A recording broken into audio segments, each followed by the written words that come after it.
feeling finishes will get points. I think it's going to be one of those races.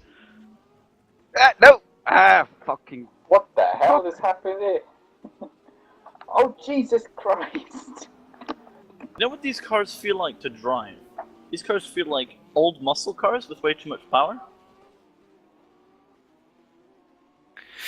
Hello there, everybody. And, well, we've had quite an exciting start to the World Sport Series Championship, haven't we, in 2015? But now the stuff gets serious, and how more serious can we get than at the Principality, the circuit de Monaco? It's 3.3 kilometers of driving pleasure for some people. It's 3.3 kilometers for driving nightmares for others. I'm certainly in that second camp for sure. These flat six cars, which we've seen do many great things this year, as well as a couple of dodgy things as well, they're pretty wide. The racing has always been close here in the past, and I guess all we can hope for is some nice, clean racing, maybe a couple of crashes along the way, maybe some surprise winners, maybe some surprise losers as well. Lots to look forward to. An evening of excitement awaits, and we've got exciting new broadcast team with me as well. We send our farewells to Mr. McGlade, who's decided to give it a little rest and to enjoy the rest of the season on the sofa back at home. But with me for this week, I'm not sure for other weeks, but I'd like to give a big welcome to our cameraman, Mike Phillis. Same case as with Ben Hackerson in the Super Cup. A little bit rusty, so give him some love. He's come in late, so good luck to you, Mike. And also, a commentary debut to Mr. Stefan McCready. Now, Stefan, I know that you've been in and out of different series here at GPVWC. It's been your first year here. What have you made of the flat sixes so far? Do you enjoy the cars yourselves? I mean, have you even tested them? And what have you thought of the first few rounds of the season so far as well? Firstly, hello people. Thanks for having me. Yeah, the flat six, it's an interesting car. Some tracks I like it, and then some I don't. I think it's the brakes for me that get me. It just doesn't seem to stop as quick as I'd like. Turkey, for example, I did the race there. And it was good fun. Had some good fights, but the brakes just weren't there for me. I'm so used to single seaters, it's kind of hard to adjust. But yeah, deep end of the season should be a good race this evening. Good race. We have two races actually, as is always the case. Two short races, two 17-lap races. It is the longest on the calendar, I believe, in terms of actual lap amount. It demands so much concentration, even for these short races. It is absolutely unbelievable. Okay, thank you. Sorry, we're just making sure the broadcast is coming all good and through. Very late notice, as I say, for a couple of the guys here. But yeah, so much concentration has to go into Monaco. It doesn't matter whether you're taking part in the Monaco Grand Prix in Super League, or as I say, in these shorter races here in World Sport Series, or indeed Open Series or Formula Challenge, which are coming to you live next Tuesday. Really, really difficult circuit, and especially with tin tops. I mean, I think, what was it, Mike Phillis gave us a nice quote that they handle like the QE2. I don't think it's necessarily as bad as a cruise liner, but they are hard to maneuver, and especially around a tight circuit. But the person who maneuvered it best in qualifying was Agustin Canapino, the Vodbull driver, making it 4 different pole sitters in 4 different qualifying sessions. He out-qualified Martin Lapassa onto the front row of the grid, and both those drivers, a monumental effort. Canapino was looking strong, taking advantage of no penalty weight. Actually, no, I lie. He actually had 27 kilograms of penalty weight, so buying the weight, if anything, to get pole position. And Martin Lapassa, an ever-growing star in the series. He started off as a rough diamond, but last time in Turkey, he was really shining through. Took his first podium of the year, and with Monaco, I mean, some criticise it for being a procession with most races. He could very well be on for his second podium of the year here as well if he plays his cards right. Yeah, I mean, Lapassa's did very well in Turkey. I mean, fair play to Canapino. He pulled that lap out of the bag at such a great time, because I genuinely thought Lapassa had that pole position, but no, great job from Canapino. It should be a really good race, first race between those two, and I look forward to seeing, what other people can do, especially.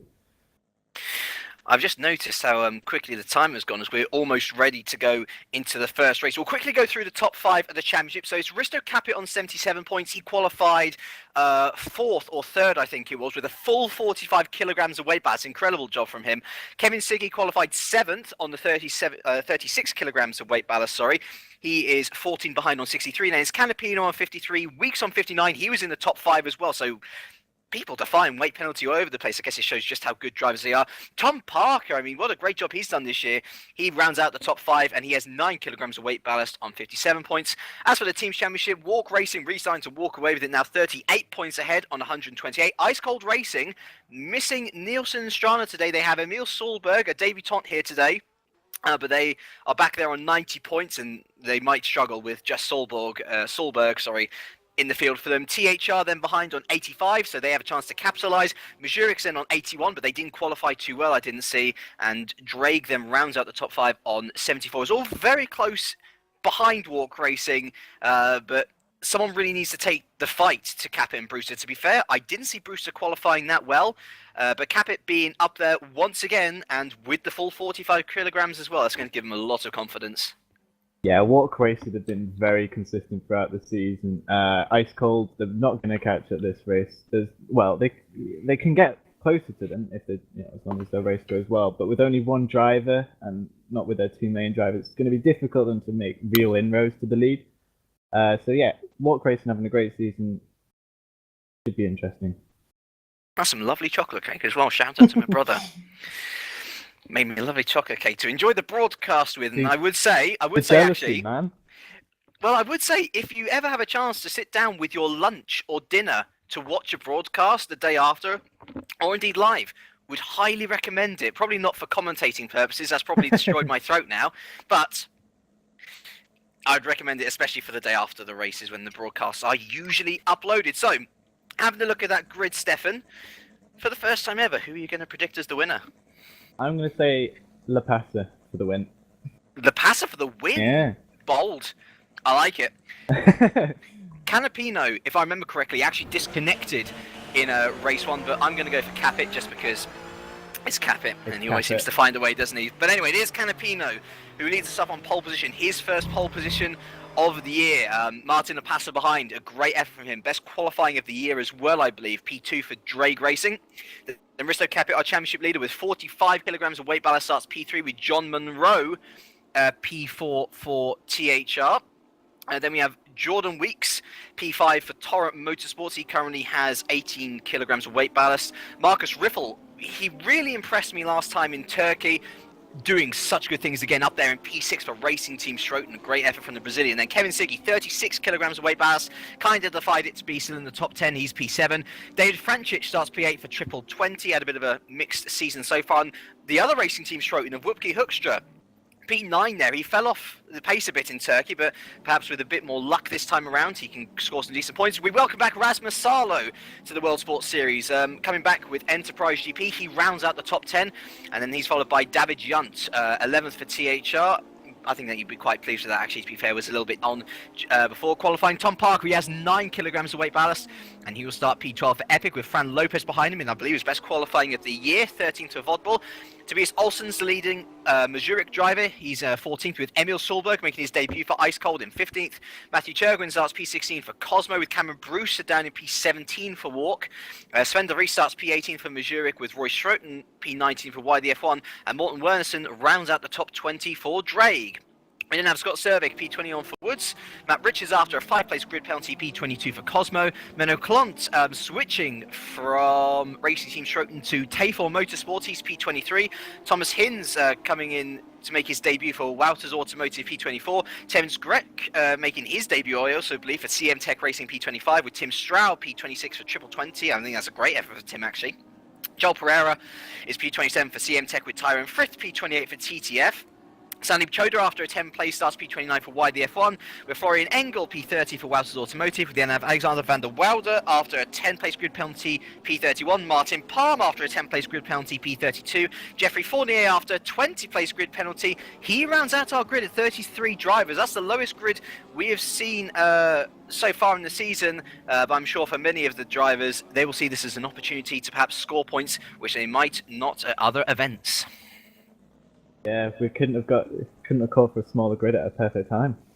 Absolutely, absolutely, yeah. And no rain in the air as well, so a few people will be counting their lucky stars, I am sure. Interesting to note that Tim Straub actually, or not Tim Straub, sorry, Tyrone Frith didn't qualify within 107% rule. He's still allowed to race, and all of them are racing now with 3, 4, and 5 lights here at Monaco. We are off and away, and it's a decent start from Capitao. I see in the midfield, but La Paz has got a good start as well. Canapino slightly slow off the line, and La Paz around the outside of turn 1. Can he get him? I see a couple of people going side by side, but La Paz is into the lead around the outside of Svan Devoe.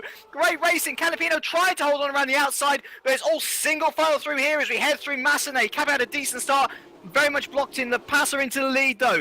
Monroe 4th, Riffle 5th, up ahead of Jordan Weeks. Fangit 7th, Siggy down to 8th, Tom Parker 9th, Rasmus Salo.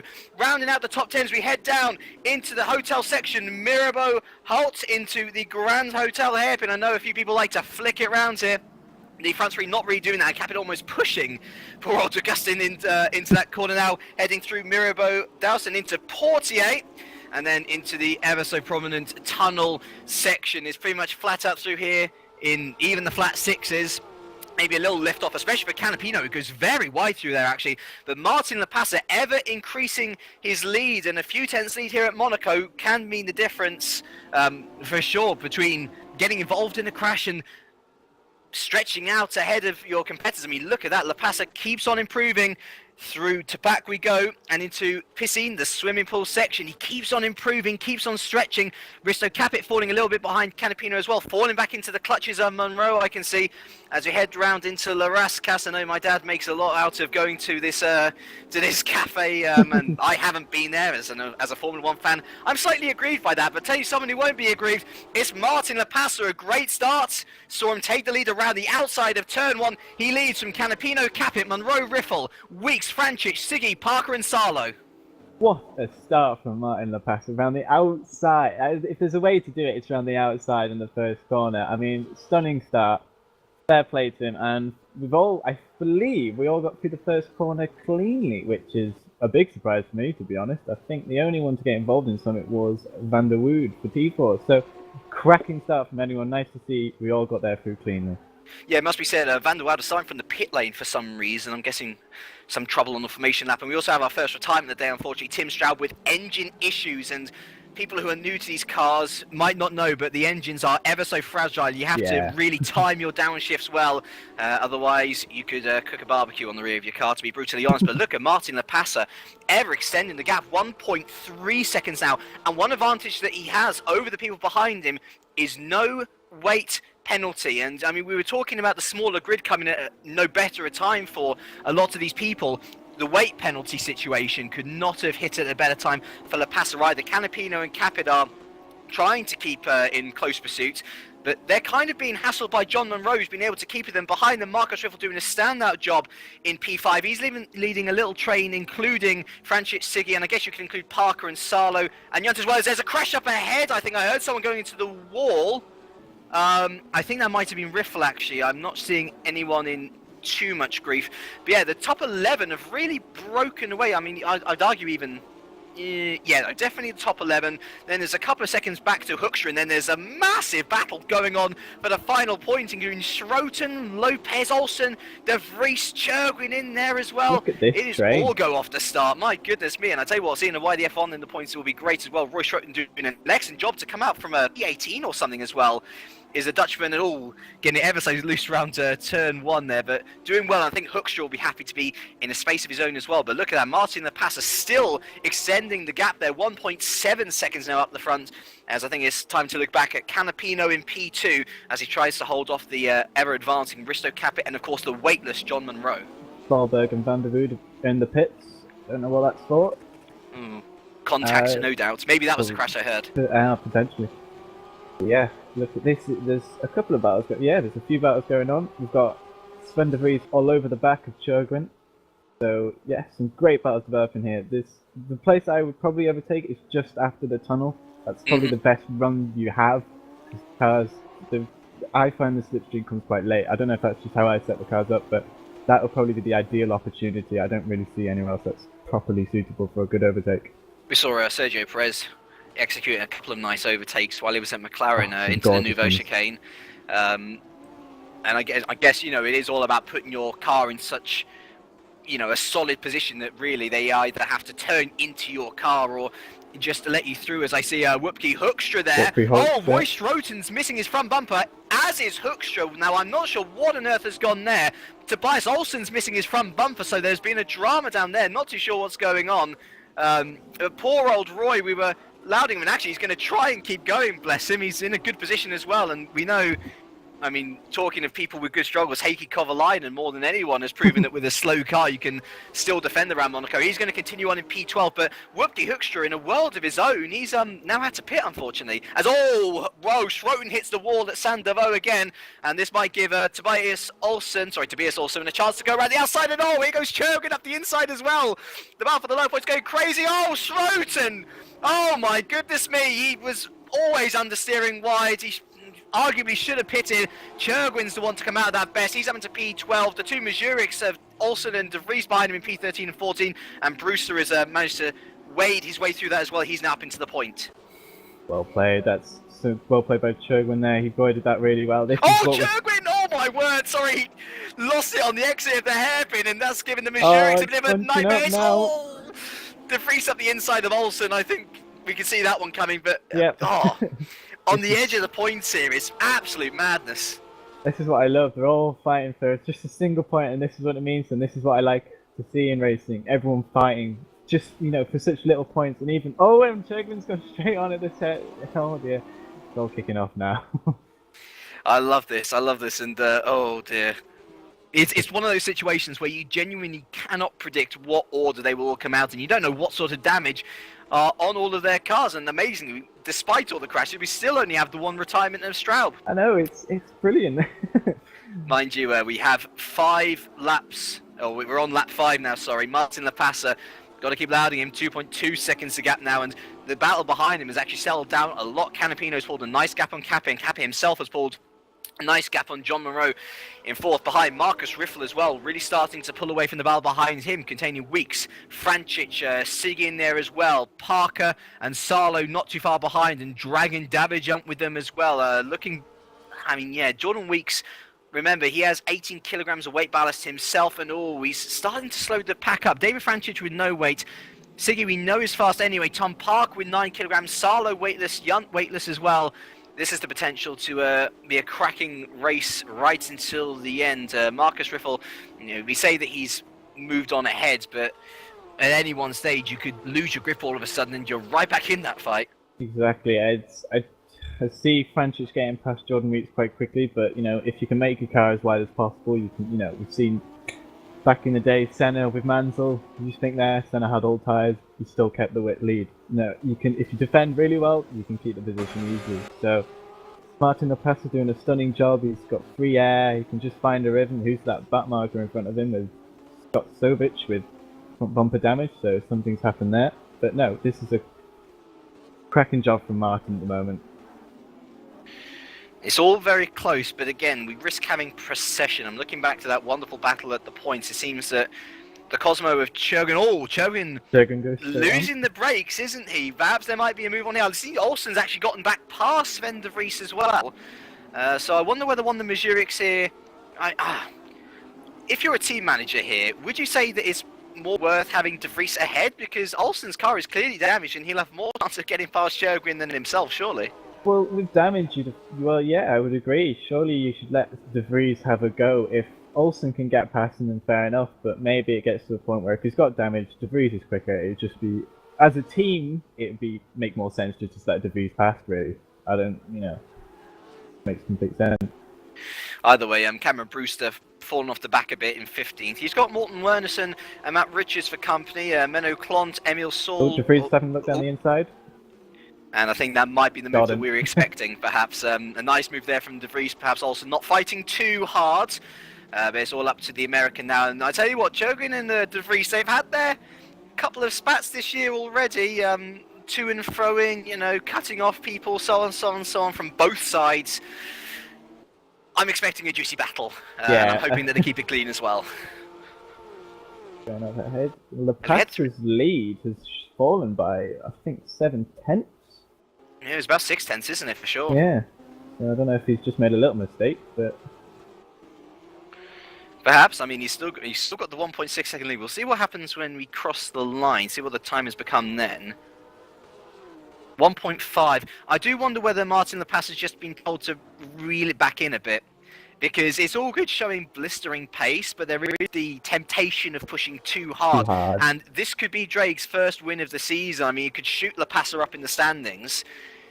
You don't want to throw this away, do you? It's nice to manage a lead, not to keep extending it, especially around this place. yeah, completely. This is a place where you want to get into a consistent rhythm. It's not all about setting fastest laps. Just keep it tidy. Keep it at the barriers effectively. It's not important to set fastest lap after fastest lap. Just keep that lead. So yeah, that's what you could be doing. It could be conservative.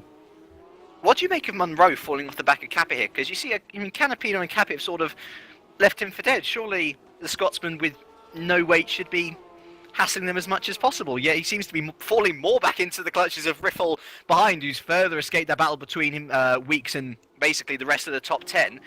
He doesn't seem look... to have the pace, does he? No. Maybe he's got quite bad tire degradation, but I don't see why that would be an issue for this early in the race, to be honest. Maybe he just can't find that rhythm, that pace he needs. Bizarre. And what's worse as well, I mean, if he's... I say he's this off the pace. He's keeping up with the top 4, it's pretty good pace, but he's going to have 18 kilograms if he stays in this position in race 2, of course. So yeah. He's got to find something from somewhere. Perhaps the weight is helping the other guys slow down or something? Well... I'm sorry, there's a battle between Kevin Siggy and Tom Parker, and what's happened to Kevin Siggy? Is he disconnected? I think so, potentially. No, he's back.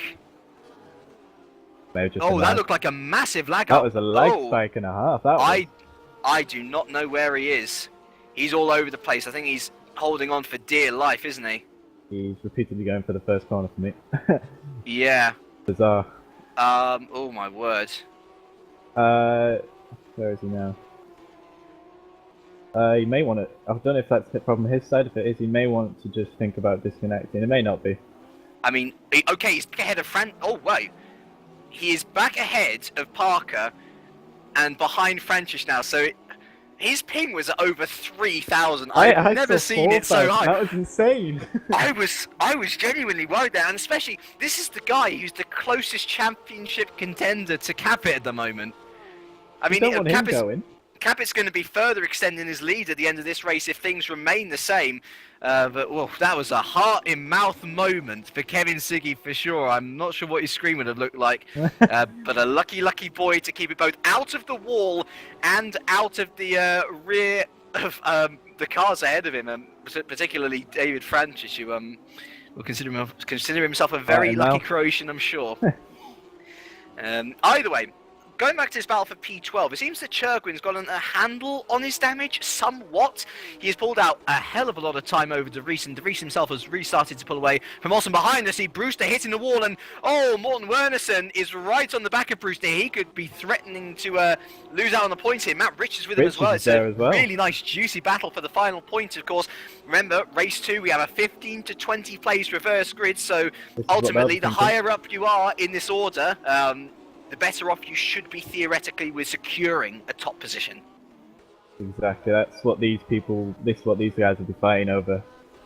Ultimately, if you can get that reverse pole, you've got a very good chance of winning this race, and that's what will matter to them. I remember in particular, Mascari Cantonen has Riffle!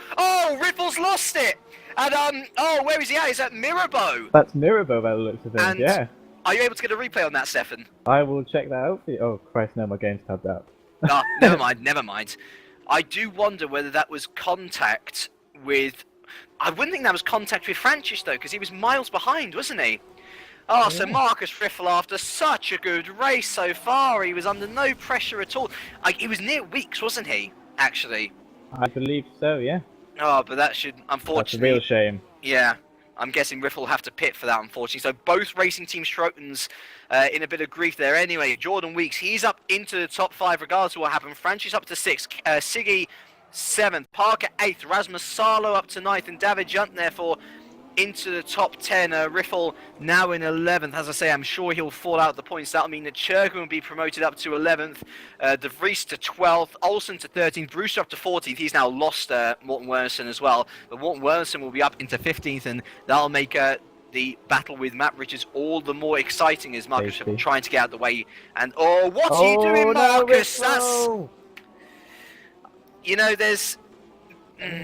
I don't know if that was unfortunate timing. Maybe it's the problem. Well, I mean, Monaco. he could have gone straight on at the chicane. It's, I mean, I think that was just poor back marking on Riffle's part, unfortunately. And Morten Wernersen really lost out there. That's a real shame. Just got clamped into the wall. Actually, Yeah, that's a poor call from Riffle, in my opinion, unfortunately.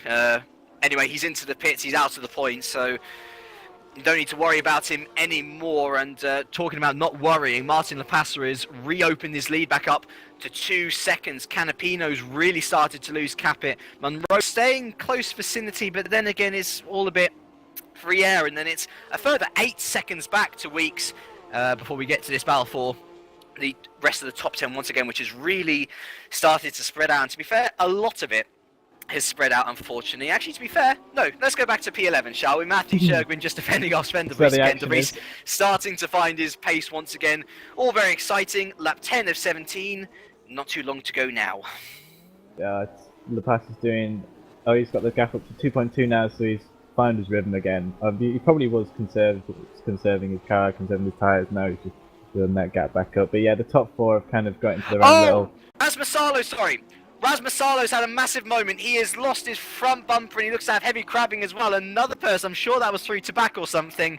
But Rasmus Salo on his return to the WSS as well, he looks like he's going to have to pit, unfortunately. So yeah, another person in grief around this Monaco circuit. They're falling off, aren't they? That's what can happen, Monaco. You've got to have that concentration that you can't make a mistake, or what that happens, and it's just unfortunate for Salo it's happened to him. It's kind of a luck of the draw in a way. To be honest, it can happen to the best of us. It's just that kind of play. Yeah, it's insane. And look at Marcus Riffle. He's only just coming back out the pits. Oh, good God. That's a long That's pistol. a lot of time left. So Matthew Churgwin now, actually. Matthew Churgwin finds himself in the top 10. The two Mazuriks are 11th and 12th.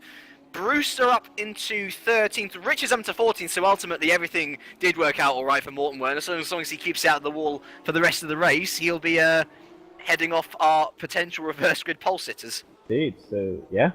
So he's in a good contention. We've also got Plon, Chodet, Lopez, but look at Fournier as well. Fournier started dead last, 33rd on the grid, and he's up into 19th now. That's what can happen, isn't it?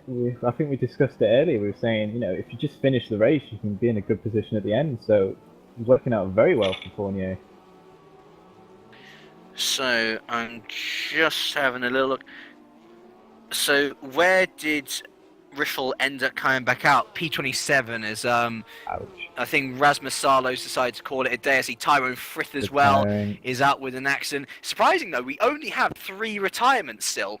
And it's only it's lap 12 or 17, it's not only lap 12. I mean, we're 60%, 65% through this race, we've only had 3 of them.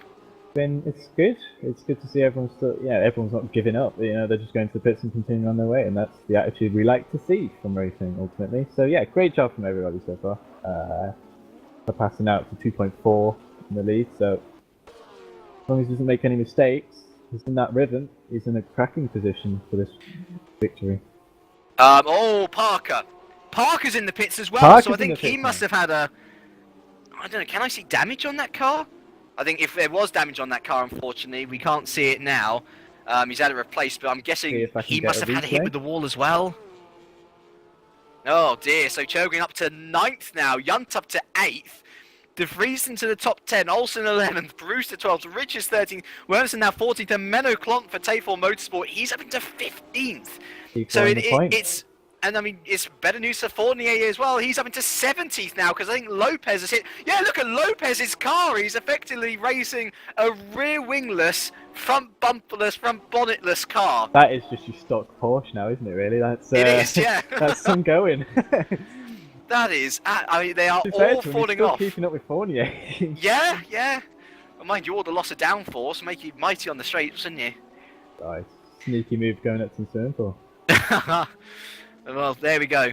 better news for Fournier and better news for the guys who are just keeping it clean. Is Lopez going to have a go? Through the No, tunnel, surely not. unbelievable. He's actually done it as well. I don't know whether he's allowed to do this though. I know you're not allowed to have, or you're allowed to have no rear Surely he's wing. just going to go straight on. Nope, No, okay. wow. Well, okay. He's racing a regular Porsche Goal better to than a physics flat five. 6.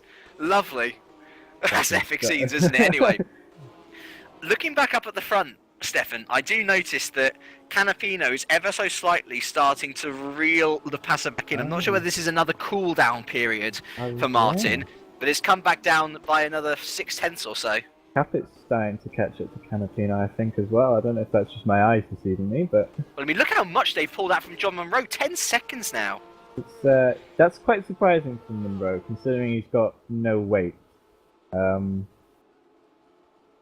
Maybe just, I don't know. But yeah, it's starting to close back up at the front. Maybe you get like a last lap duel, which would be really fun to see. Perhaps, yeah. Another close battle is now kicking off. Is the battle that used to be engulfing the rest of the top 10 is now just for P6. Kevin Siggy and David Francis. Now, these two have quite a history on track as well. As Kevin Siggy runs the outside. Oh, that was a bit rude from Kevin, I think, actually, to be fair. Amazingly, he managed to make it stick, but as I say, a bit rude, if you ask me. Yeah, bit of a bargy move there. You know, see what the stewards think. Ultimately, yeah, a bit of argy-bargy there. And mind you, he's up into P6, David French into P7, and no bodywork lost as well. I think that's what will be crucial for 1.3 both is of now them. the gap between Canapino and Lapasar, so he's catching. Lap What? 14 of 17. Is it too late? 4 laps, including this lap to go. Well, I mean, he's got to get the move done as well. That's Well, the big that's it, thing. isn't it? It's all about catching up, but That's you know, easy bit. you got to stick it up the inside or around the outside like Kev did. But even then, you see how like bashful Kevin's move was. It's not exactly the easiest thing to do. 1.3 the gap. And remember, I remind you all at home, Canapino with 27 kilograms of weight ballast, the passer with 9, or with absolutely nothing, 9. I did say it in German, just wrong language, wasn't it? Canapino doing such an incredible job to be able to Stunning keep up. drive. Bend of Reed on the back of Churgwin as well. Yeah, very true. Hotting up. We'll see whether that one hots up as... Oh, let's have a little look. Yeah, I think that is actually the closest battle, isn't it? We'll see whether... DeVries is having a little look on the inside. He can't get anything done, though, can he? As we head around the hotel section with them. Olsen in close pursuit as well, as is Brewster. All these guys getting so many positions as Olsen hits the rear of his teammate. That's not really something that you want to do there. To be it looks like he's struggling with brakes again. He's got to try and keep it in check, doesn't he? It's 1.2 the gap between Canapino and Lapasa.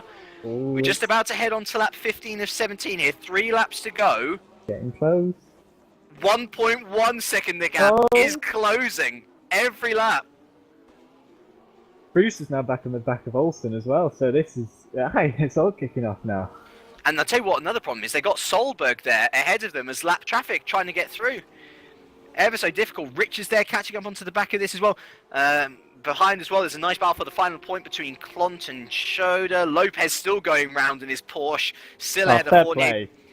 Parker 19th. Parker after his pit, he's still 20th. I noticed a bump on the left front of Parker's car, so he's still in with a chance of a reverse grid if he's lucky. 9 tenths But I really want to, I really want to focus on this lead gap. You know, this is it, isn't it? Yeah, it might very well be a last lunge, if anything. As long as it's a sensible last lap lunge. As long as it's a sensible lunge, of course. I'm just trying to remember when the second split is. I think it's up before we head into Tabac now. So I think the passer's running over it now. I mean, it's sticking relatively 8 tenths. There we are. 3 tenths over the last lap. I think. Oh, look how much Canapino closes through that section. It's the brakes, isn't it? That's what it is. We were talking earlier about the weight potentially helping with the braking around this circuit. That added weight just slows it down. Look, he's right in the back of him now. That's nonsense. This is, well, could he get in this lap? That's 3 tenths, 5 tenths in one sector. Canapino, he lost out on the lead of the race at corner 1 around the outside as well. There's a massive crash down below I can hear, but look, he's right on the rear of Martin Lapasa now. I think it's Tobias Olsen who's lost down 40, and he's pushing Lapasa. Oh my goodness me, Lapasa on the inside now of Casino. Canapino all over the back of him. Oh, Lapasa on. He's pushing him. Oh my goodness me! I can see contact here. This is not going to my end well. word! Canapino. He was thinking of sticking up the inside, wasn't he? I'd just wait till the swimming pool. That would be better on the break. That's the best place to do it in this situation. This is going to help Cap it if he can make advantage. If he really finds the rhythms quick enough, this could help him. Yeah, absolutely. 1/10 the gap, that's insane. 1.5 laps to go as well. It's all about whether Lapasa can keep his cool. Too far back this time. Yeah. Traffic ahead with no front bumpers, so that's correct. It's in this sector though where Canapino catches up the most. It's something to do with his brakes, it's something to do with the balance of his car. He's just got it nailed. But mind you, he's in the immediate dirty area of Lapasa now, so he could have to lift off perhaps. It was through this section particularly where we saw. I mean, look how sharp his turn in there is. That is really sharp, but then again. Yeah, he's not really in a position to challenge for turn 1 now, is he? I don't think Gretsch gets up the way. Sensible butt marker driving there, so fair play to him. But this is... No, I don't think he's going to get him in the first corner. If he can keep it behind him, a swimming pool, I don't know. We got Arjibaji here, so it could be anywhere for all I know. Yeah, absolutely. Final lap of this race. Martin Lapasa leads by 0.5 of a second from Augustin Canapino, the man who took pole position here. We round Massenet and we round Casino now. Augustin trying to get a nice line, so perhaps he can have a stab into Mirabeau Halt. I don't believe he'll be there though. No, he won't, as we round the Grand Hotel section now into the hairpin. He's taking it well, but he's not in a position. They're both taking it equally well, aren't they? I think Lapasa has kind of responded and said, look, I need to push now in order to keep him behind. Round Mirabeau Douse we go now, through Portier and through the tunnel as well. He's extending his gap, isn't he? He started pushing again. You think he may have this, just have this one, unless Canapino can find something last ditch round here. Lapasa takes the Nouvelle chicane very nicely indeed. And round to back we go now. This is it, isn't it? This is where he needs This is it, yeah. 0.6 a second. He has increased his lead by a tenth or so. This is the crucial section. This is where Canapino closes up the most, and you can see how close he is there. Look at that! He's closed up so much in that one braking zone, but I don't think he's got it. Lapasa going ultra defensive. He's hit him. There was contact, yeah. Flying, but I think he's done it. I think he has it as well. Crossing the line, his first win of the year, Martin Lapasa from Rough Diamond to Gleaming. 1/10 of a second. 1/10 of a second. Great battle between those two. Capit takes third. Monroe, a very, very, very distant fourth. Meanwhile, Kevin Siggy seems to have gotten past Jordan Weeks, actually. So Siggy... Churgwin. Oh, finally as well. So Siggy 5th, Weeks 6th then, Francic 7th, Junt ultimately 8th. De Vries in this battle with the two Cosmos. It was two Mazureks, one Cosmo. Now it's the two Cosmos ganging up. But De Vries seems to have this one sorted, I believe. It's all a bit of bump and grind through there, isn't it? But De Vries comes around the final corners now, and he will take 9th. Churgwin will take 10th. Richards will take 11th. Brewster 12th. Wernerson 13th. Olsen 14th ultimately. Oh, I think he had a bit of a moment there. I think he should still get 14th though.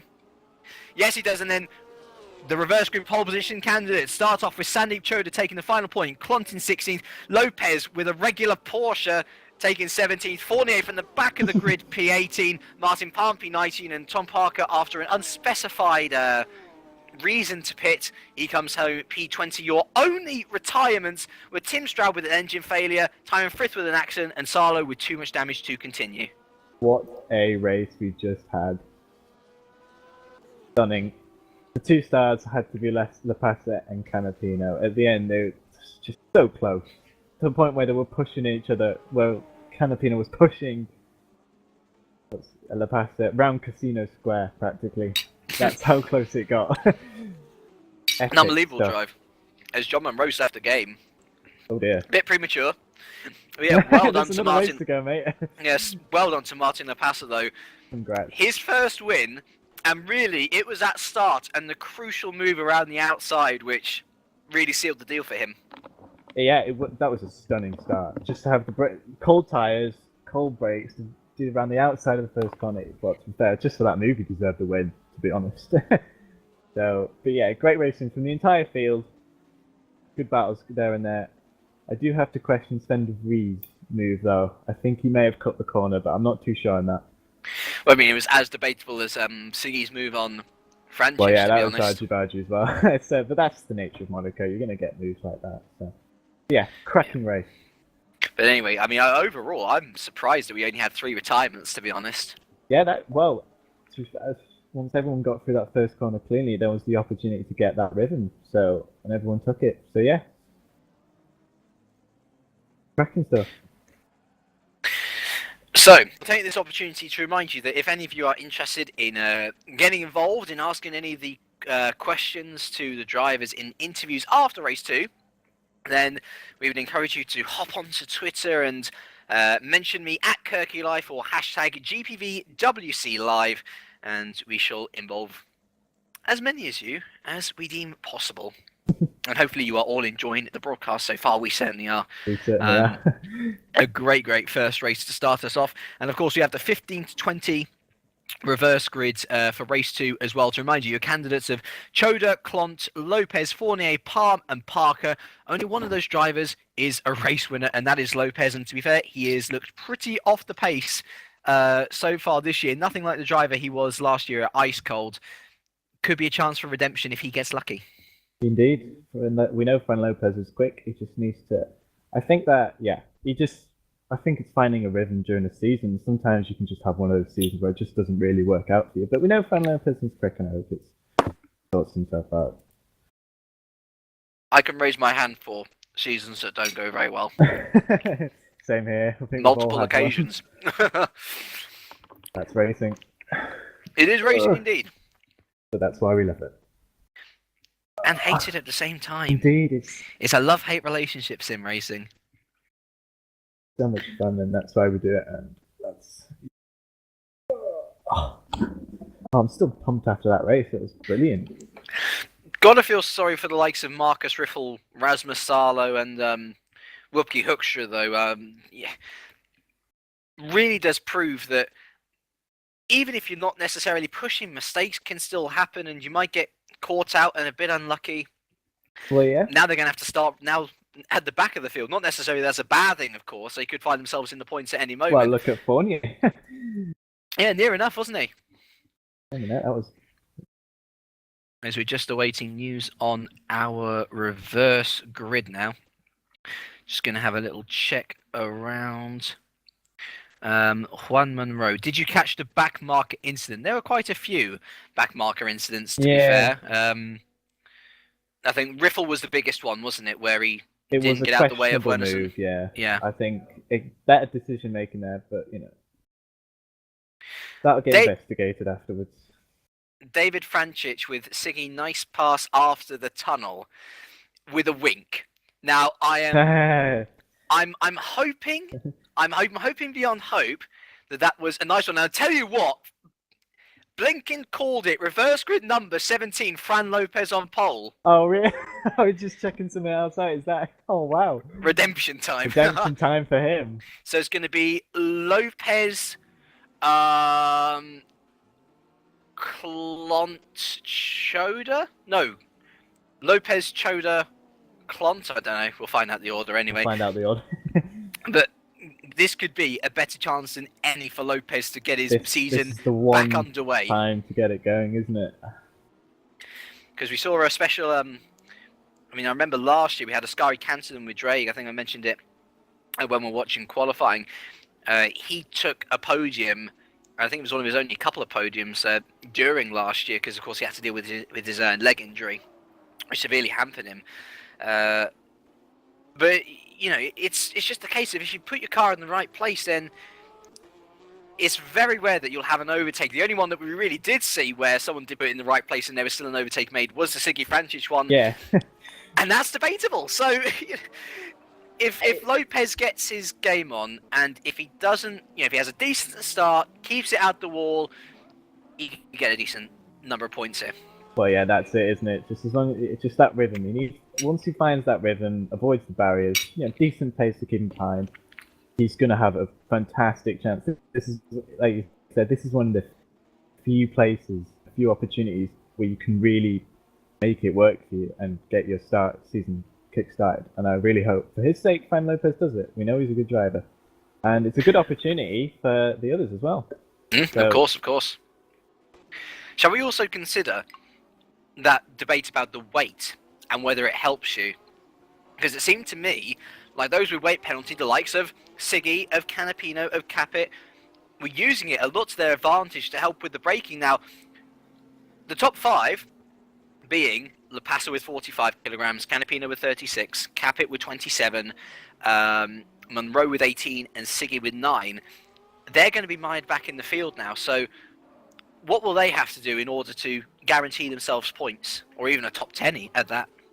Just keep it clean, really. I think if you keep it clean, there's always that good opportunity that you're going to score well, because others may falter ahead of you. I mean, if you've seen that, we may think the weight is helping them brake and helping the cars stop easier, so they can use that to advantage and make a few overtakes if they really want to. So clearly people are finding an advantage with the weight instead of it being really a hindrance. Could very well be. Do you reckon we'll get more retirements in race 2? I think, especially with the reverse grid? I think that's been a case a lot recently, that race 2's kind of had more retirements than race 1. So potentially, I reckon we will see it. I remember FC in Turkey, that was definitely the case. But this is a different series. So potentially, I reckon we will. People are a bit more racy. I think people are more used to the race conditions. So it should be another cracker. Because arguably, that could be part and parcel, because I know you say keep it out the wall for the guys with weight, but there's got to be some movement, surely. Otherwise, they won't move up the grid. Oh, yeah, they've got to find some way of getting... Well, yeah, they've got to have to make overtakes if they want to score well, but it's just where and how you approach that. I mean, as we saw with Siggy, I think it's doable. It may be very debatable in cases, but yeah, as long as you get the move done in a safe manner, then we'll see what they can do. Absolutely right. So 20 seconds left of warm-up as we prepare to head into race 2. I won't ask you for your prediction until we see the full grid, because of course, there is a lot of chopping and changing, and to be fair as well with Monaco, there are drivers who are perhaps mired back in the field that could have a better chance of doing something great here. No less fan of Lopez himself, of course. And as I say, I remind you, to anyone who's just joined with us on the broadcast, watching at home, if you want to get involved, hashtag GPVWC Live or at Kirky Life.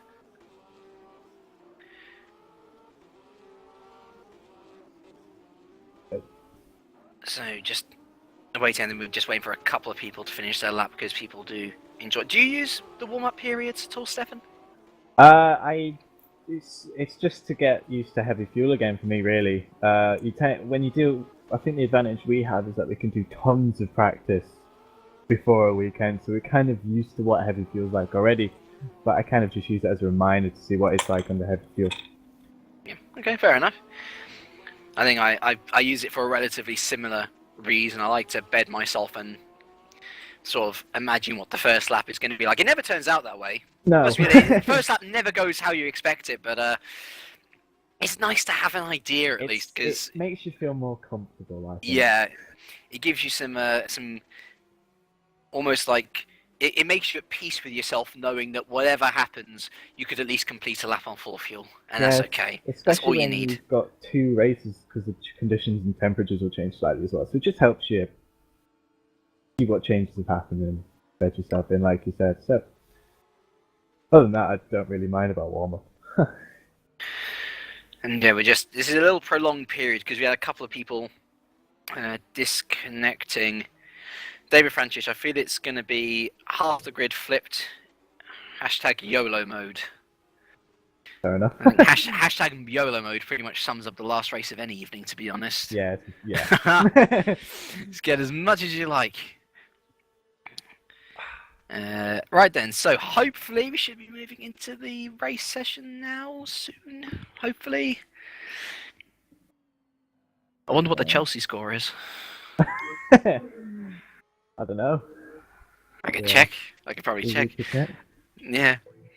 There we are, moving to the next There session we now. go. There we are. The threat of football talk on a racing broadcast has brought with it a change. So there we are. We can see that grid now. Lopez from Klont, Choda from Olsen, Wernerson, Brewster.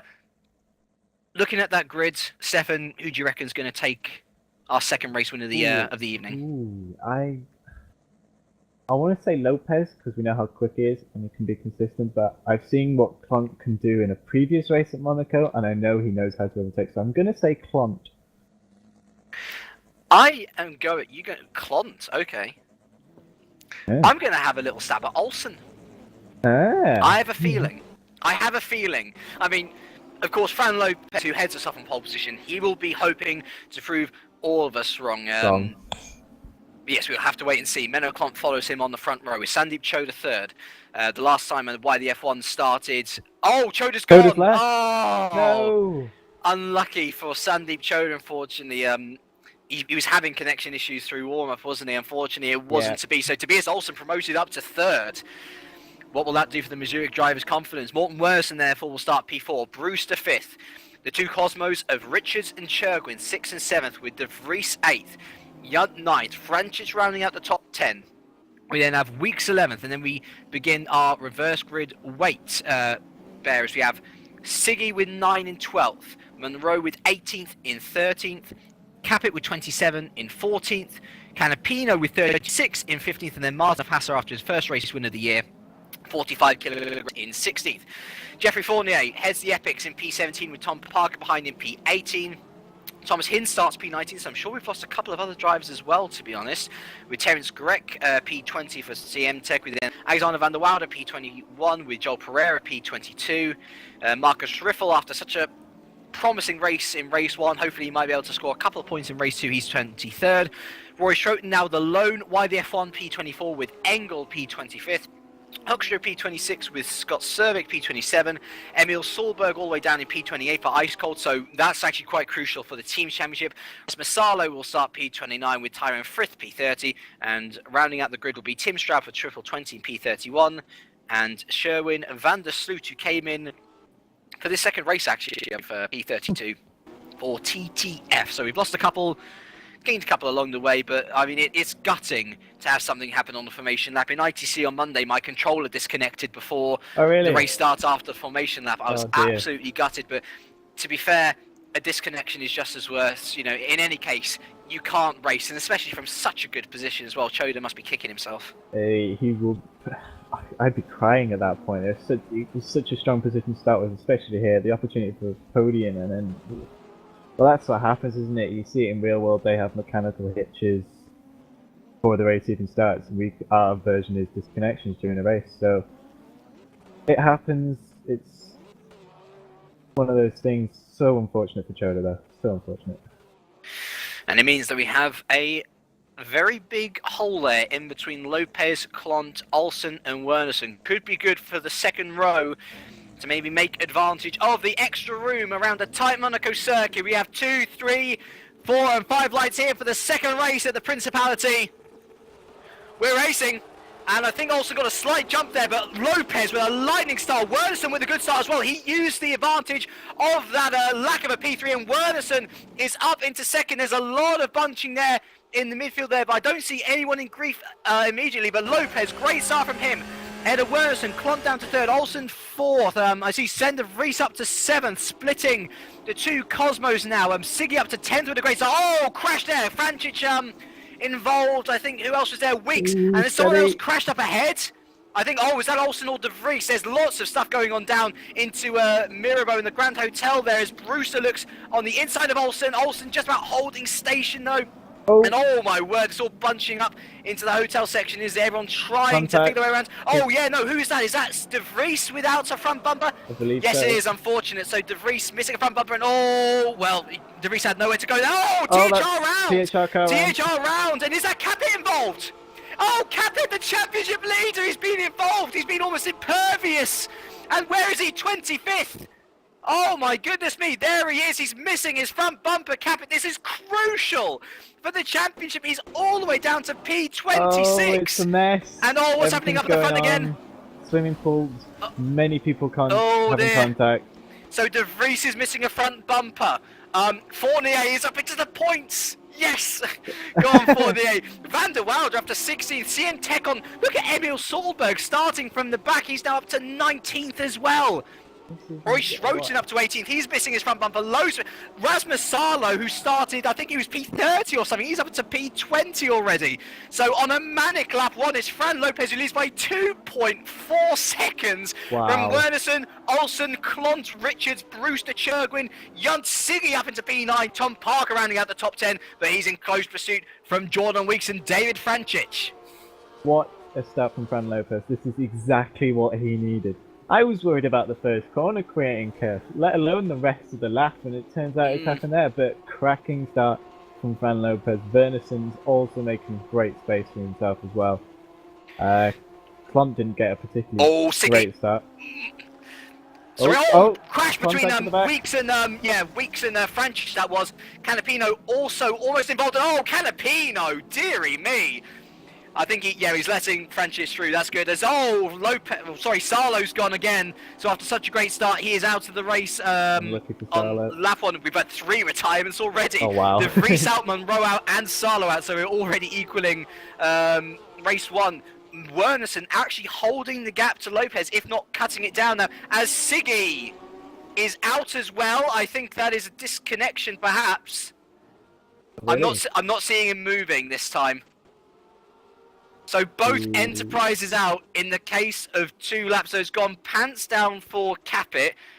Oh, wow. I mean, Capit's lucky stars, isn't it? Yep, Siggy out. So both Enterprises out in the space of 2 laps. And Capit, well, this could have been a great opportunity for Siggy to capitalise. If anything, this could be Canapino's evening. He's there in P12.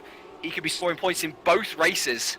He's had a great start as Canapino. I think what we saw there was effectively a domino effect happen. One person has an issue and then about 5 cars follow, and it's just a bit of a mess. So yeah, unlucky for the championship leader, who's been very, very good for Monaco, and it's just so unlucky he had to get involved in that. That being said, Fran Lopez has now got a 3.2 second lead over Morton already. That's brilliant for him. Someone who's under a bit more pressure though is Menno Klont there in P4 with practically half the grid behind him. As I see David Junt there making a move on Tom Parker. He's now into P8. Scott Cervic also retires from the race. I see Whoopke Hoekstra's also out with engine issues, so they're dropping like flies now, aren't they? But through it all, Menno Klont still holding his own there in P4 for TAFE. Richards, Brewster, Churgwin, Parker, Junt, Weeks, Canapino, and to a certain extent Fournier as well, all in very close pursuit. This is what we like to see, close racing. Everyone's had a good start from this point onwards now. It's a shame to see everyone drop, and this is kind of what we were expecting in the first race from my point of view, to be honest, but no. 2 engine failures to Scott Cervic and Hoekstra, so that's unfortunate for them. Hopefully they can bounce back during the next race. Well, next event. Let's hope so. I'm really fascinated to see how Menno holds on here, because Richards is really pushing him, isn't he? Like all the way around. And look at this train. It's like a trolley train. It is a trolley train.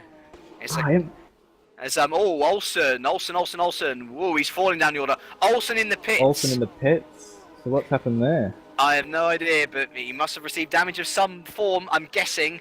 Check the replay. As Weeks has lost his front bumper, I think. Oh my goodness me! And where's, I think Capit's 16th, so he could still score a point from this. Yeah, Jordan Weeks has lost his bumper, so that could be yet another position for people. As Terence Grech is also out now. Olsen's out as well. My goodness me! Flies. 1, 2, 3, 4, 5, 6, 7, 8 retirements already, and it's only lap 4. Oh. Menno. Klont, good shout. And I think Richards is passed around the outside. Got him. Great move. A look. Oh, Klont! My wall. It's a bit. Flash of headlights. That's never a good sign, is it? As Brewster's now passed Richards, actually. And oh my goodness me, is that Parker on Good. the outside of tunnel for Cherwin? And Bruce is now going to have a little look at Clon. Oh my Oh, god! it's bunching up. I can't Oh watch. dear! I Oh, can't watch. I am very scared. Wow, I they mean, actually all got through. Jordan Weeks doesn't have a front bumper still. How is he? Well, no, we've established we can race in a stock Porsche, so anything's possible. Yeah, indeed. Oh my goodness me. Look at this. It is a cluster, isn't it? A proper cluster of cars. As I see, actually, Matt Richards has got back past Menno Klons. I think Menno let him have that one. So Richards, no doubt, will be hoping to scurry away now. Sure. Look how many. How far does this go back? It goes all the way back to Jeffrey Fournier in P12. Weeks is doing a bit of bump drafting in the final corner. I don't know if that's allowed from memory. I think in Tin Tops it's okay. Tin Tops it's okay. Oh my goodness me. So yeah, I think, Richard's fine. I mean, Morten Wernerson must be loving this along with Fran Lopez. They're just happily driving along. No real need to worry. Then just a cruise for them. Behind them, the storm. Simply put. As John Monroe also retires. Oh wait, did he just leave the game? No, he just left the game. Don't worry, he retired early anyway.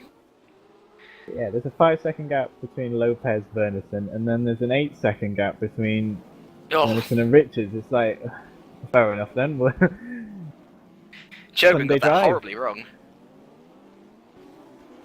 What order are these guys going to come out in? So Fournier in the points, Solberg in the points, Schroten in the points, Van der Wilder in the points, and there's Cappies on the Riffle near the points as well. Anyone's game. Anyone's game. This is what we like to see. Capit hasn't got a front bumper. Let's actually have a little shout out to Martin Lepastra as well, though. Capit's gone round. Capit's round. Oh dear. And he's lost his front bumper again. I noticed Lapas has been in the wars as well. We haven't mentioned him. That's because he's down in P22. So they're all over the place, aren't they? Yeah. Lopez crosses the line. Lopez doesn't have a front bumper. Oh, really? Lopez has lost his front bumper somewhere. Taking a hit so somewhere. Look at that. Yeah, he lost 1.9 seconds to Wernerson. Okay. Oh. So, what's he done? I wonder. He must. Oh, Wernerson. Could it be a double drag win? We'll have to look at the timing gates because it's lap 6 of 17. Plenty of time still to go.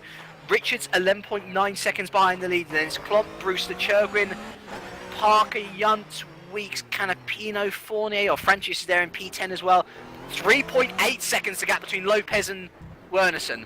The replay doesn't really help much because it just like his front bumper disappears halfway through the straight without hitting anything. So I don't know what's happened there. Unless it's had some form of lag or something. Maybe. That's quite unfortunate to be honest because he's lost a heap of time. If you can find the rhythm again, he could potentially rescue it, but it's funny, isn't it? We had Drake versus Vodbull for the race 1 win. No, it's very possible that we could have Drake versus Vodbull, but the other cars for the race 2 win. Let's see, Wernerson just... Oh, look at that, actually. Lopez has re-extended the gap back out to 4.2 seconds. So I think he might be okay. Rich is there in 3rd, decreasing the gap by not by enough. Klon still in 4th. Excellent job from him so far. Brewster 5th. Cherwin 6th. Parker 7th, looking very on the back of Cherwin, mind you, as I hear a crash up ahead. I don't know who that is. I'm guessing that's a back marker, I presume. Potentially, this train's back up to the train again. Yeah, I would be genuinely scared for my car's safety if I was in this train. Especially around Monaco of all places as well. Yeah, of all places, there's just really no room for error. I don't have any huge look up ahead, I think that was Parker. Yeah, it was Parker into Sandovo, yeah. Thankfully keeping it in the same place. Klon's been able to get a little bit of a gap on Brewster, who's now in a bit of a tangle with Cherwin. I'm sure Parker will want to get back on the pace. Yunt there in 8th. Weeks still without a front bumper there in 9th. Francis 10th, Canapino 11th, Fournier 12th, Solberg 13th, Schroten 14th, and Riffle's actually now into the final point-paying position after getting past Van der Wilder. As I see David Francis being overtaken by Augustin Canapino through the Grand Hotel hairpin. It's all a bit procession at the moment. There are moves which are sort of provisional, but then again, moves that aren't so provisional. sort of settled down now slightly. Everyone's found that little tiny bit of space they need, and yeah, it's all kind of settled down a bit. As Weeks is right on the back of John, and then it all continues again from I think 11th. No, not 11th. Well, 10th. Canapino's now yeah. got past Francis, hasn't he? So his next target will be Weeks. Could be a big day for Canapino. As I'm... Oh, who's that in grid? That's Parker, sorry. I think Parker went a little bit deep.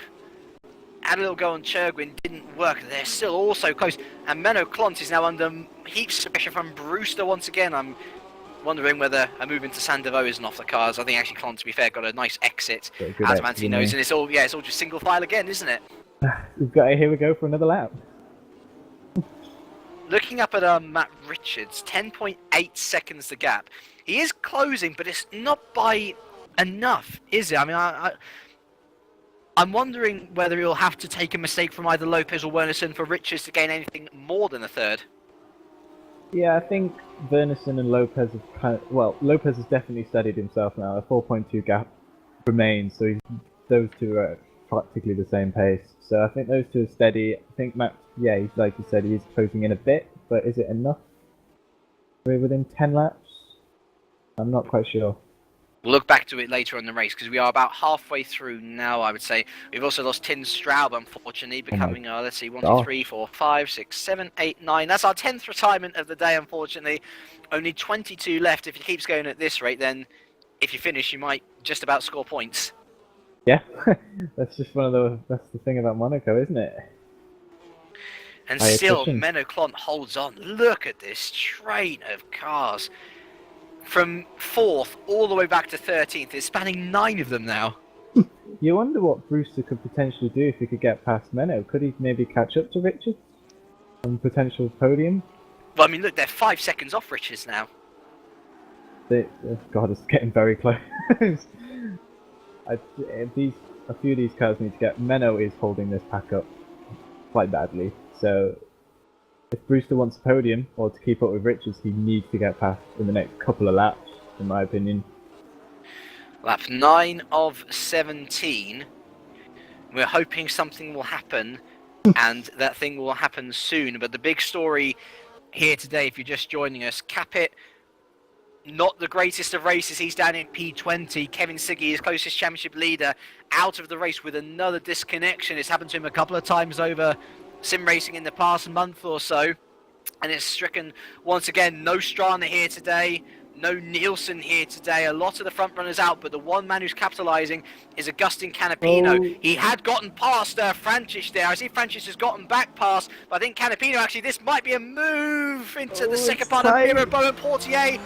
He's just about got it, Canapino, back into P10. Well played. That was great driving between both of them there. Good respect. Just enough space left. It's very, very close stuff as Brewster having a speculative look.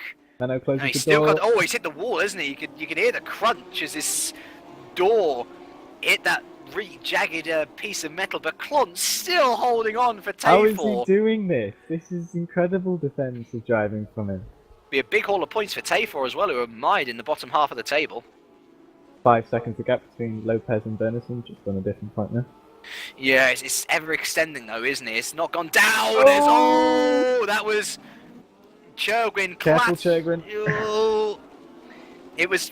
I can't tell whether that was Chergwin hitting the back because someone else was into the back of him. Either way, it did happen, but it seems that Chergwin's actually come worse off. Brewster now with a nice gap over Chergwin.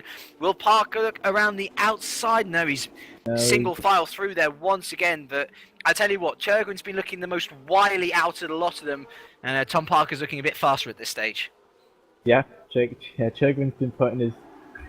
pressurising, I think, is a fair way of saying it, but, you know, he's clearly wants to get a move done. Parker doing a good job in 7th.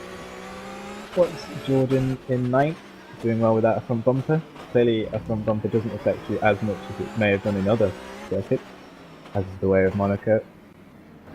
Roy Schrotten also without finishing rounding out the points without a front bumper as well. So Riffle's gotten past Schrotten then, because he's into 14th and now running on the inside of 40. Oh, Marcus, come on!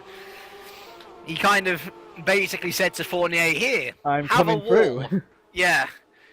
Let me serve it up to you on a platter. Riffle through another debatable move, unfortunately, into P13 now. Fournier in the points, so I think you'll still be happy with that, to be very honest with you. As I hear another crash up ahead, I'm not sure who that was for. But I'm seeing Bruce on the back of Clont again. The question is, can he actually do anything? At this stage, I'm really not sure. Parker's still holding station. Yunt's fallen off a bit. Canapino onto the back of Weeks, though.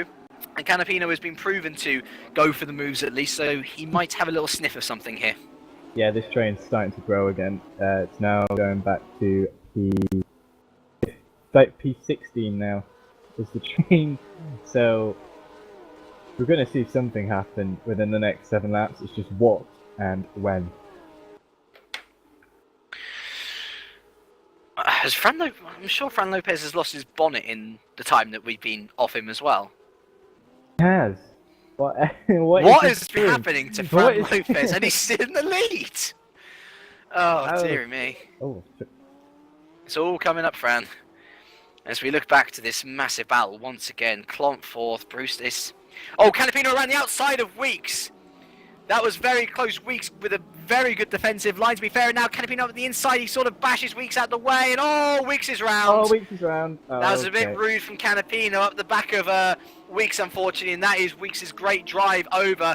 Canapino up into 9th, Francis 10th, Solberg up into 11th now, Riffle 12th, Fournier 13th, Stroton 14th, and Van der Woude now 15th. Weeks is still there in 16th. Such is the gap between basically the points and everyone else that he had so much time to come back out. I'm sure he might have to pit, unfortunately.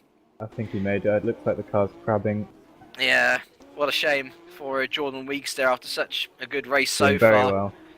It's a little bit more messy in race 2, unfortunately, but it was to be expected, I guess. Yeah, we kind of said it may do.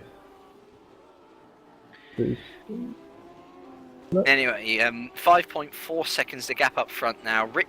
Let's look at this Richards gap. It's now 8.8 seconds. It's not enough, is it, for him to even catch up to Wernerson? No, I think that opportunity is starting to slide away. If Wernerson makes a mistake, then the opportunity's there. But if Wernerson can keep it consistent, then I think lap by lap this opportunity is just going to disappear. So it's a podium, which Yeah, absolutely. It's great. Tell you what, it's a great event for Cosmo so far in race 2, isn't it? Their drivers 3rd and 6th at the moment. cracking for them at the It's moment. a great haul of points for them. As I'm looking back up to Brewster now. Brewster might go for a late lunge. Oh no! Did he turn? Oh, Thankfully, Clont manages Oh my to God.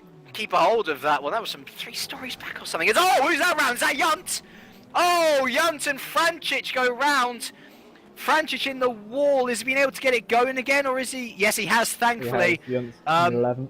And Brewster's Brewster's round at Portier. Oh, it's all kicking off again. So Mello Clont able to hold on to 4th. Churgwin up into 5th now. Parker 6th. Canapino up into 7th. Riffle 8th. Riffle 8th from 26. Solberg 9th from the back of the ring. Fournier up into the top 10. Oh, Unbelievable. Schroten in 11th. Van der Woude 12th. David Francis down to 13th. I didn't catch what happened with him. And Francis and Yunt is still there in 14th. And look at Weeks. He's now back up into 15th because of this. And he might be on the inside. Yeah, in fact, up into 14th. Weeks goes as a Yunt. Oh, yep. Yunt's looking a bit suspect now. And Brewster back up into the point. So much is going on. It's incredible. That's what happens with this chat. As I was saying, anything can happen and when. And Brewster unfortunately made a mistake on his own part. So that was unfortunate for him. Spun it round coming up to the tunnel. So yeah, that was. It just all kicked off. Like, what happened there? Absolutely. Well, we saw what happened, but no clue how we managed to get to there from the previous scenario. Yeah, anyway, just seemed so calm, and then all of a sudden, one little incident, and then everyone's just Right. ping-pong. I'm looking at Parker now. He's right on the back of Churgwin. Gets a little bit cross up in Massenet, but also look at Canapino. He's got 36 kilograms of weight ballast, Canapino, and he's driving like someone who knows he can really make a big impact on the championship lead. It's been a brilliant drive from Canapino so far. Made a questionable move, which will be looked at later, but still, can't fault it. Oh, Solborg hits the inside of Solberg, And sorry. the looks down the inside of Francic. It's Don't know if all it gets it done. as Done it. oh, there's a nice battle going on back here. Roy Schroten in 11th with Fournier, and then yeah, as you say, Francis with Van der Woude, Weeks and Brewster. But look at the gap back from Brewster to even Thomas Hinz. Oh my Of god. 23 23 seconds. seconds, wow. You could genuinely spin in a points position and still be there. That's the way this race is. It's been a funny old race, hasn't it? Yeah. What else is going on? As I say, it's all settled down again, no doubt at all. Looking back at Tom Parker, this is Churgwin, as I say, he was looking wily before. He was looking very racy, Oh! and he was going deep. Just gets it stopped. Steady. I'm clinching my butt cheeks for Yep. Menno Klon every time someone has a stab at him. How has he done? This has been to be fair to Menno, this has been a Oh. brilliant drive from him. Solberg is out. So we have another retirement, which means that Thomas Hinz actually might be on. Is he Despite actually being, on for he's points? on to score a point. That's insane. He is 15 seconds ahead of David Junt behind. Everyone's with you, Thomas. Come on. Come on, Thomas. Right. So now let's have a look here. We're back up with the Clont train has reinitialized. Is it back? I think Is it? is Churgwin gonna? Oh, Churgwin. Steady. No, It's not gonna work goodness that me. was it? Oh, and here's Oh, he's Parker! gone wide. Great move from Parker. Very opportunistic, and now the floodgates have Canapino. been opened. Here we Oh, go again. my goodness. Oh, Oh. no. Oh, and who's that? Oh, Parker! Clont is loving this. Oh, Oh, Churgwin! no, He's again. Say hello to my friend Mr. Wall. Menno Klon must be laughing in that cockpit. Oh, my- Everyone's how is- battling behind. I think That's Riffle. Riffle. Riffle's gone Oh, again. how did that happen? How did that happen? That was He very goes surgical. straight on. Wow. Oh, wow. Yeah, he's gone. Okay, That's- Riffle's out. What a shame. Riffle Another is great out. effort from Riffle gone That's to gonna waste. put Junt in the points if he retires. Yeah. Yeah, he's gone. Unbelievable. This has been an insane race. Oh, my goodness me. So let's see. Parker's now Clon- all over the back of Clon. I think if anyone's going to overtake Clont, it will be It was Parker. Parker. Let's have a little look here then. It's lap 15 of 17 the leaders are on now. So actually it's not too long to go. 3 laps for Clont to score a whole heap of points for Tay4. Parker 5th with Churgwin 6th and Canapino now 7th. Fournier up into P8 and with miles of room. Then look at this Oh. neutrally train behind Royce. Oh, Who's that round? who is that round? I don't know. Someone looking at Roy Schroten though in P9 holding off Francic, Weeks, Van der Woude and Brewster, and it was Van der Sloot by the way, so just a back mark. Ah, okay. Nothing too As important. old Churgwin it's been Churgwin's done overtaken something. by Canapino, sorry. That was the Canapino's move. been a man on a mission today for this Mhm. race. Parker And Parker, is yeah. looking. Oh, I think, Gonna oh, coincide, Clont! Canapino! Oh, it's gone wrong! It's no. It's and contact. sideswipe Canapino as well. But oh, Parker, that was Oh, a good move, Churgwin. putting him under enough pressure. And yeah, look at Churgwin and Canapino, they look all over the place. But Clont finally relinquishing that P4 to Parker, and I'm sure that Parker will be relieved by that. He's the first person to get past Clont since the They've all start. had a go, haven't they? It's like, oh no, you have a turn this time. Come on, let's see what you can do. I think so. It's happened to Schroten. Has it? No, it hasn't. Don't worry. Don't worry. Something's happened behind, but it's just switches of position. But yeah, now Clont has to focus on Canapino and Churgwin. Canapino all over the back. He could Oh, even... yep, it should be a move. Oh, no, it's Ooh. not. And, Churgwin's lost his bumper! Churgwin's got... Oh, Unbelievable. oh, Unbelievable. Oh, he gives Canapino... Oh, he's put Canapino around! Oh, no! Unbelievable! Churgwin. Here comes Fournier! They're not moving Fournier! Fournier up into... Oh, wait, what happened? Oh, Fournier's lagged! Oh, no! What? Oh, Jeff! Oh, that just takes the Oh, nick, that, that's doesn't it? so painful. So Schroten's now up into a 7th.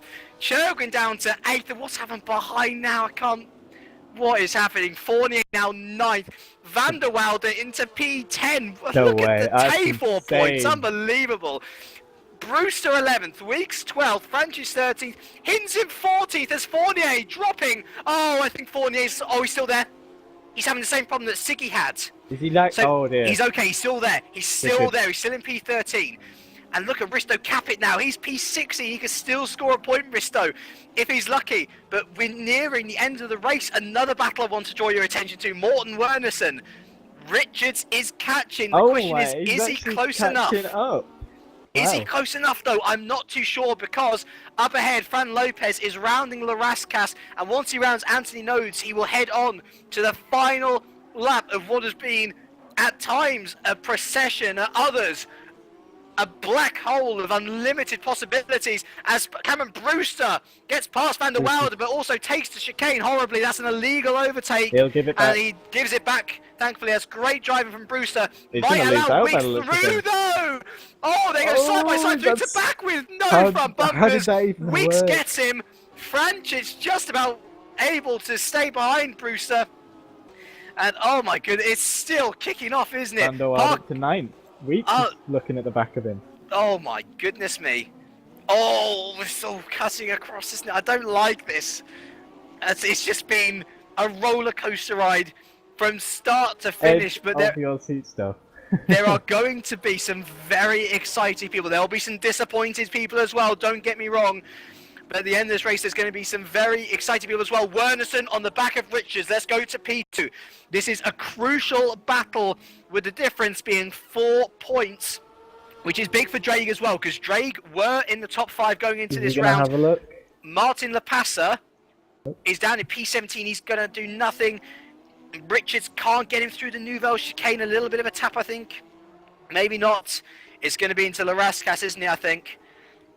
But we may have to cut away. Oh, Richards. Oh, he Richards takes has it gone terribly. wide. He's lost it. He's lost it. And so let's That's go over. back. Let's go back to the leader, shall we? Great start. And he's lost body parts along the way, but he's kept it calm otherwise. A terrible campaign reinitiated. Fran Lopez takes Second his drive. first win of the 2015 World Sport Series season, the second race here at Monaco. He is clearly elated by that. Morten Wernerson makes it a second place for Drake. Epic effort from the Dane. Richards third. Parker now rounding Larascas. I mean, he's been outstanding What a in race drive 2, from Parker. Great overtakes. Eagle come home P4. Menno Klont, defender of the race. You know He'll what's take home hilarious? He finishes on his own. on his That's own. it. Yeah, no After pressure. all He takes a that. well-deserved 5th for Tafor. Canapino, another guy with a great result, and what a result for Vod Bull. 1st and 6th, that's going to launch them up in the standings. 6th for Canapino, 7th for Roy Schroten, and why the F1 will be elated with that. Churgwin 8th, Weeks 9th. Van der Wilde makes it a double top 10 for Tafor. I believe that's the first time that's ever happened in their history. Well done for them. Franchich 11th, Brewster 12th, Fournier did score points of engineering 13th, Hinz scores 2 points for Wouters Automotive, and David Junt rounds out the final point scorers. Risto Capit and Kevin Siggy, the 2 championship leaders going into today, both failing to score. Capit 16th, Siggy, one of the many retirements from this race, including Riffel, Solberg, Stroud Pereira, Olsen, Grek, himself, Sarlo, Hoekstra, Monroe, Cervic, and De Vries. That was carnage, but that was also a lot of fun. Oh, I'm being given a phone call. But yeah, Alright. it's a brilliant race. Just chaos throughout, really. It had its moments of pure procession, and then a lap later it would just kick off. But what a drive from Fran Lopez. He really needed that. Brilliant drive from the top 10, really. Great for T4 to finally get some decent points on the board.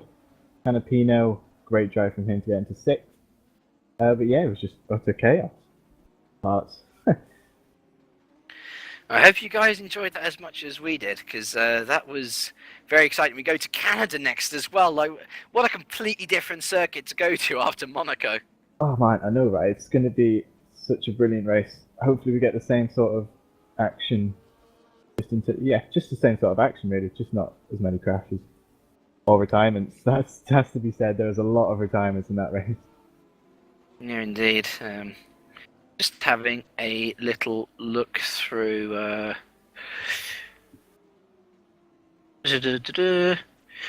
Yes, evidently, just looking on social media, there's a lot of. I say a lot. There's a couple of people not happy with Monaco in general. Drag Racing tweeting that they are obviously very happy with the results so far. Walk Racing, that should teach me every time I watch live walk racing drivers, they have bad luck. Yeah, that's just the way, unfortunately. But yeah, it seems there are a couple of server issues as well. I mean, we saw it with Fournier, we saw it in Siggy in race 1, a couple of people disconnecting.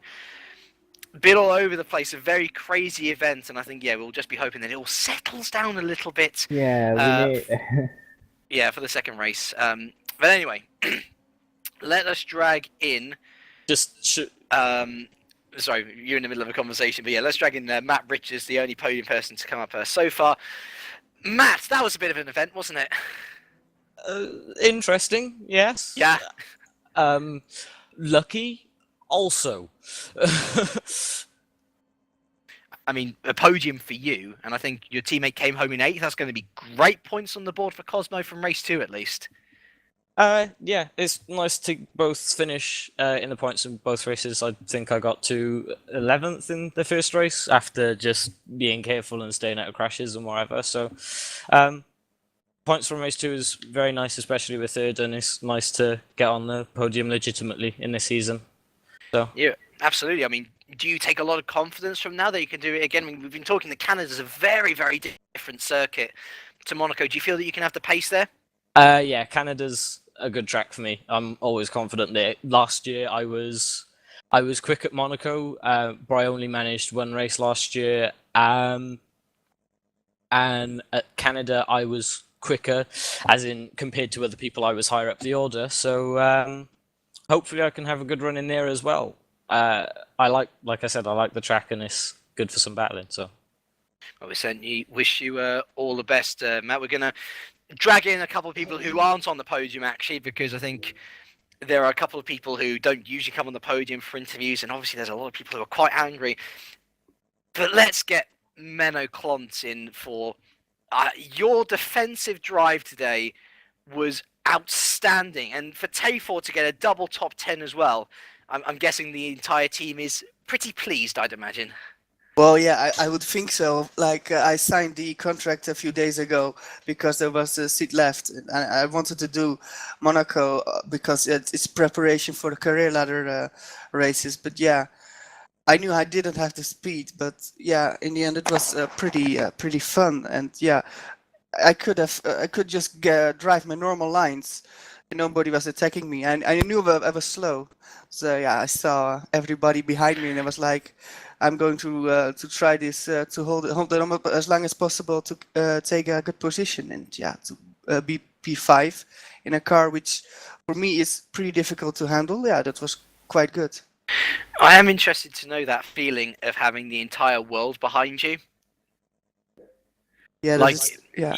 I can imagine it's pretty scary, especially with the pressure on your shoulders that you were in Tafor's highest scoring position in World Sport Series period as well. Yeah. I realized that that I was like, we with T4 could do a good job, and yeah, get a lot of points, and yeah, that's what we did in the end. So I'm really happy and I was even happy when I crossed the finish line. I was like, yes, P5. That's yeah, but this P5 is more for T4 than for myself, because I think yeah, it was good. I got the drive, and now I can repay them with good points. Well, they were well deserved as well, Menno. Congratulations, and tell you about other deserved points. Tom Parker, you were definitely my star of the race in race 2 there. Great overtakes, stoic defending. You're turning into a bit of a star this season. Yeah, it was just, yeah, shame about race 1. I mean, not much I can do when someone decides not to quit out when they're on track, but what can you do?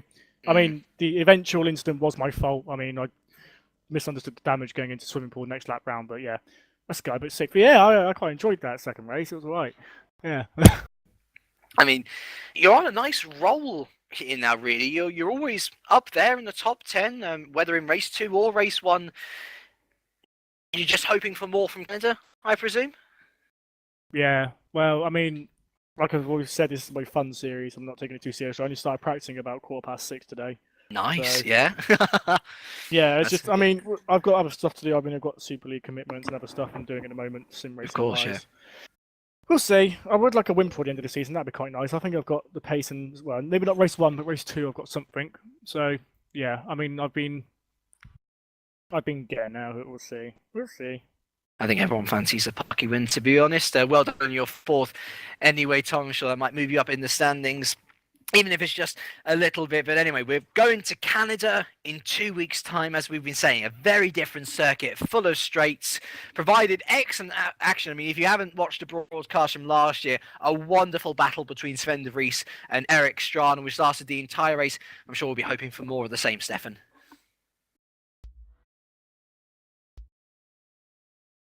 I think Mr. Stefan might have left us, unfortunately. But anyway, if you want more action from Monaco, there is sure to be a lot there. I would very much... Okay, there is. Stefan is just on the phone. We'll bring him back in later. But yes, if you want more action, unfortunately, well, there might be a broadcast of World GT tomorrow. It will be late notice, unfortunately, though. I think it's more unlikely than likely, but we'll try our best to get one to you anyway. Then next Tuesday, Open Series and Formula Challenge from Monaco. Next Wednesday, Supercup from Monaco. Next Thursday is the Monaco Grand Prix. And then 2 weeks on the Monday, it's time for the British International Cup after a very exciting finish round on this Monday. And then remember to join us in 2 weeks on Monday, where we're heading to Canada for the Canadian Sport Series. It is sure to be a cracker. So I'd like to just take these final moments to thank my very new team around me, to Mike Phillips on cameras, done an excellent job all race, all event, I should say, and also a special thanks to Stefan. I think you did a wonderful job for your first time on a co-com, so thank you very much, both of you, for joining me. I've been James Kirk, and from all of us here, it is a very warm goodbye.